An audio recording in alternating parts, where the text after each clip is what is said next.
আজকে সকাল থেকে আমার মনটা খুব খারাপ ছিল। তাই আমাদের পাশের গ্রামে অনুষ্ঠান হচ্ছিল, মানে বাচ্চাদের নাচের অনুষ্ঠান হচ্ছিল। এখানেই আমার শাশুড়ি মা আর আমি বেরিয়ে পড়লাম। আর সেই বাচ্চাদের অনুষ্ঠানে আমার একটা ভাসুরের মেয়েও নাম দিয়েছিল, যে এর কথাই বলছি। তারপর সেখানে চলে গেলাম, যেয়ে দেখছি হায় কেউ তো নেই, কে নাচ দেখবে। তারপর স্টেজ ফাঁকা থাকতেই আমার মেয়ে দেখো উঠে নাচ করতে শুরু করে দিয়েছে। ওর নাচটা শুধু দেখো, ও গান শুনলেই খুব নাচ করে জানো। ও ওই জন্যে স্টেজে উঠ করে দিয়েছিলাম, নাচ করছিল। তারপর ওকে স্টেজ থেকে নামিয়ে নিয়ে চলে এলাম। তারপর নিচে গিয়ে আমরা বসে পড়লাম, স্টেজে নাচ শুরু হবে। আর চলো তোমরাও নাচগুলো একবার দেখে নাও।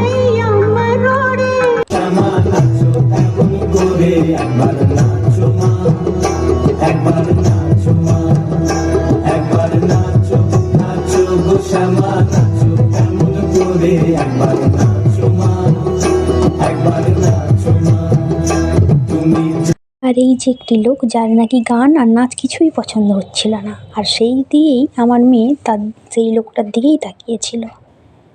তারপরে একটা জিমনাস্টিক করলো একটা বাচ্চা মেয়ে, কি দারুণ করেছিল, সত্যি অসাধারণ প্রতিভা। আরেকটা বাচ্চা মেয়েরও নাচ দেখলাম, এই নাচটা খুব সুন্দর হয়েছিল। তারপর এই নাচ দেখেই আমার ভাসুরের মেয়ে নাচ হয়ে গেছে, তো আমরা এবার ঘরের দিকে রওনা দিলাম। এই যে রাস্তায় চলে এসেছি। আজকে নাচের অনুষ্ঠানটা আমার খুবই ভালো লাগলো, আমার মন খারাপ ছিল, মনও ভালো হয়ে গেছে, আর আমি ঘরে চলেও এসেছি। চলো এই পর্যন্তই ভিডিও, টাটা।